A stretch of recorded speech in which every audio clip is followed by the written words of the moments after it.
Welcome and thank you for joining me. Today, I will be speaking to you about applying for federal student aid, applying for grants, scholarships, and any educational-based aid. At Long Island University, all of our students are required to complete a free application for federal student aid, also known as the FAFSA, of course, with the exception of international students. Today, I will review with you 2 simple steps that I want you to remember and 2 simple steps that will help you get through this process. Thank you. Creating a federal student aid ID. Now, the federal student aid ID, it is a username and password that must be used to log into certain Department of Education's website. Both the student and the parent will need to create a federal student aid ID. It is very simple. You will need to log in to www.fsaid.gov. This will be the first screen that you will see. Please be mindful when creating a federal student aid ID, you will need to indicate an email address. Ideally, please do not use an email address from your high school or any school-based university accounts, as those tend to expire. Create a username of your choice, but please be sure that this username has not been previously used. You will receive an error if it has been previously used. Create a password that you will remember. My recommendation is to save this password and this username to the notes section on your cell phone or on your folder. It will be a username and password that you will have to retrieve several times. The second page that you will receive is the page to create the student aid ID. You will need to enter your social security number, date of birth, first name, middle name, and last name. Please be sure to use your accurate information, such as social security number, the correct name for parents as it appears in the Social Security Administration's database. For example, if you have recently been married or for mothers, please be sure to include the name as it appears on the Social Security Administration's database. We have those common errors. Now, after you apply for the federal student aid ID, it will take about 1 to 3 business days for the Department of Education to send you a valid ID and to validate it. From some of our students, we have heard that they have received an ID within an hour or so. But ideally, we have been advised it's usually 1 to 3 business days. Once you have created your FSA ID, remember, you have to create one for mom or dad and another one for the student. That is step 1. Once step 1 is done, you will need to proceed to complete step 2. Step 2 is the instructions to complete a FAFSA.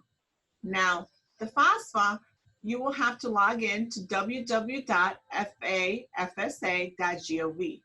Now, the student or the parent could complete the FAFSA. They will have to enter their username as created previously and their password as created.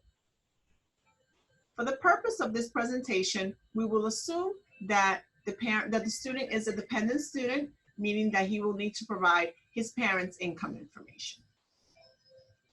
Now, the FAFSA, once you're on the website, please be sure to click on Star 2020-2021 FAFSA. You will need to utilize yours and your parents' 2018 income information. The FAFSA for 2020, it is the FAFSA for students that are starting school this fall of 2020 or spring of 2021. Again, you will need to utilize your 2018 income information. One helpful tool to get this completed is to use the IRS data retrieval. This is a very helpful tool. It actually transfers all of your information or your parents' information directly to the FAFSA. What you will need to do is type in all your information exactly as it appears on your tax returns and click on Submit. That is the first step that you need to do on completing your FAFSA. It is a very important tool to use. It leaves less room for errors, and I highly recommend it. The IRS data retrieval, once you click on completing it that way, then the information will be transferred. This will say 2018. The information will be transferred. It'll tell you what information it is transferring over. And then you will have to check the last box, which indicates it gives the IRS permission to transfer your information. I always recommend this to every student and parent. It is a very helpful tool. The second page that you will get, the second sheet that you will see is click on transfer now. Now, some of the last steps along the way that you will receive on the FAFSA will be the option to add a school code.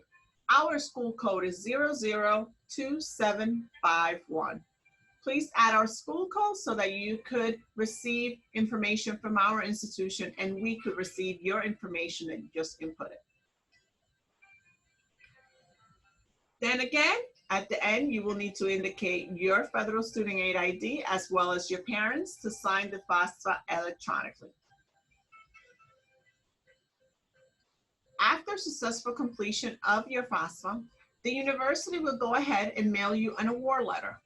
This award letter will outline your financial aid package, including the amount of aid that you have been offered in grants, government loans, and institutional-based scholarship. Be sure to subtract the amount you are offered from your cost of attendance, and at that point, you will be able to determine your out-of-pocket expense. Keep in mind that you will also need to complete other applications for state aid. Along the way, we're always here to help you. The last presentation, the last PowerPoint presentation I have for you is instructions on helpful websites that I would like you to keep on your list. First one is the Federal Student Aid ID, also some for scholarship resources.